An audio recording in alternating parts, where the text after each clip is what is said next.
আসসালামু আলাইকুম। আজকে আমি কচি কচি সজনে ডাঁটা দিয়ে রুই মাছ রান্না করব। এই সজনে ডাঁটাগুলো একদম নরম, চিকন চিকন সজনে ডাঁটা। এটা দিয়ে মাছ রান্না করলে খেতে খুব ভালো লাগে। ফ্রাই প্যান আমি দিয়ে দিয়েছি চুলার উপর। এবার তেলটা দেব। তেলটা গরম হয়ে আসলে রুই মাছ আমি হলুদ, লবণ এবং গুঁড়ো মরিচ দিয়ে মাখিয়ে রেখেছি সেটা দিয়ে দেব। রুই মাছগুলো আমি খুব কড়া করে ভাজবো না, একটু হালকা করে ভাজবো।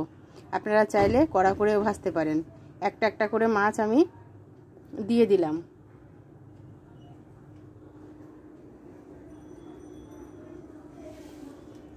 আমার রেসিপিটি যদি আপনাদের ভালো লেগে থাকে তবে লাইক, কমেন্ট, শেয়ার করবেন। আরও নতুন নতুন রেসিপি দেখার জন্য আমার চ্যানেলটিকে সাবস্ক্রাইব করবেন। যারা ফেসবুক পেজে আছেন তারা আমাকে ফলো করবেন।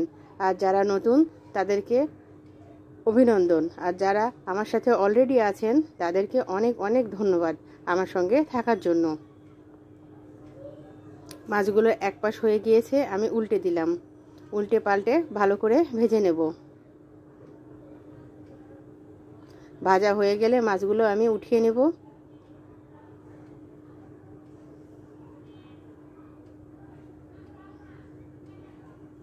এই রান্নাটা সাদা ভাতের সাথে খুবই ভালো লাগে খেতে। আপনারাও ট্রাই করে দেখবেন।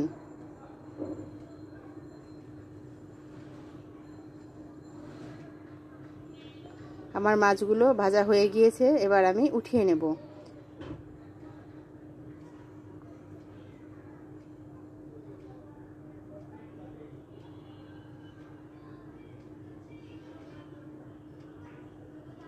মাছগুলো উঠানো হয়ে গেলে আমি ওই ফ্রাইং প্যানেই কিছু আলু ভেজে নেব। আমি সজনে ডাঁটার মধ্যে আলু দিয়েছি, আপনারা চাইলে নাও দিতে পারেন, তবে আলুটা দিলে খেতে খুব ভালো লাগে।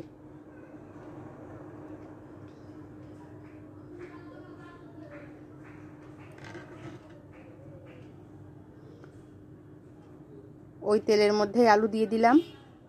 একটু এপাশ ওপাশ নেড়ে ভেজে নেব। ওই প্যানেই আমি এক পাশে পেঁয়াজ দিয়ে দেব, কিছু রসুন কুচি দেব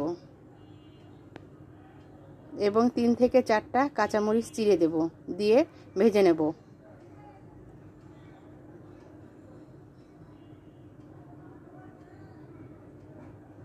আপনারা চাইলে আলু উঠিয়েও নিতে পারেন।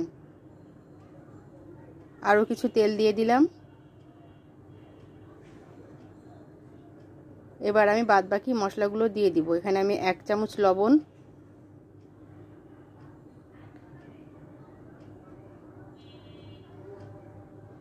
1 চামচ হলুদ গুঁড়া,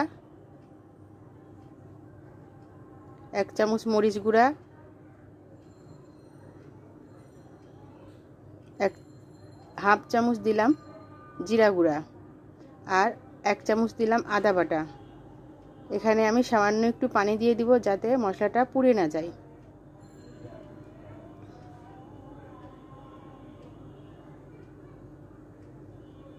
ধনিয়া গুঁড়া দিয়ে দিলাম 1/2 চামচ।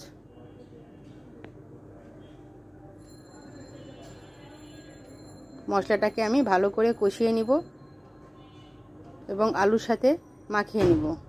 ভালো করে সব একসাথে কষিয়ে নেব।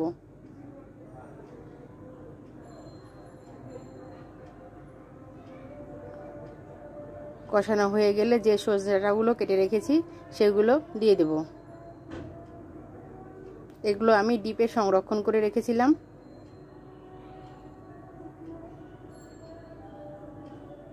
সেগুলোই দিয়ে দিলাম। একদম সুন্দর আছে, কোনো কালারও নষ্ট হয়নি। এবার উল্টে পাল্টে মিশিয়ে নেব, মিশিয়ে ভালো করে কষিয়ে নেব।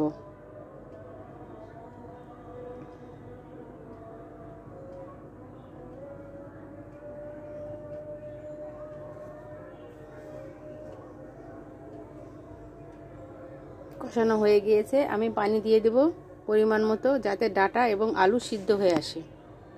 প্রায় 2 কাপ মতো পানি দিয়ে দিয়েছি। এবার ফুটে আসা পর্যন্ত অপেক্ষা করব। ঢাকনা দিয়ে দেব। এতে করে সবজিটা তাড়াতাড়ি সিদ্ধ হয়ে যাবে। ফুটে এসছে। ফুটে আসার এই সময়তে আমি মাছগুলো দিয়ে দেব। একটা একটা করে মাছ দিয়ে দেব।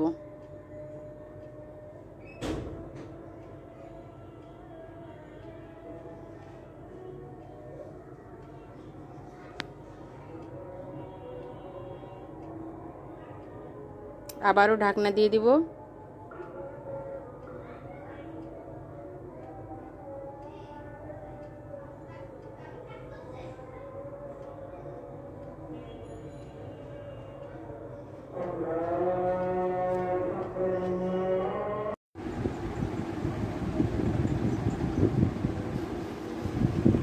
ঢাকনাটা দিয়ে দিয়েছি। এবার আমি এর মধ্যে কিছু টমেটোর টুকরা দিয়ে দিব। টমেটোটা যাতে গলে না যায় সেজন্য একদম শেষের দিকে দেব।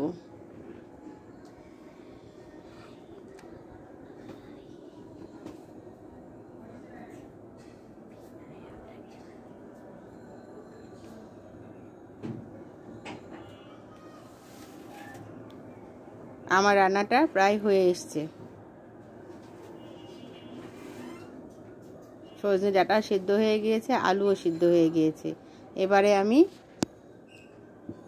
এর উপর দিয়ে কিছু জিরা গুঁড়া ছিটিয়ে দিব। দিলে আমার রান্নাটা একদম কমপ্লিট। দেখতে অনেক সুন্দর হয়েছে, খেতেও আশা করি খুব ভালো হবে।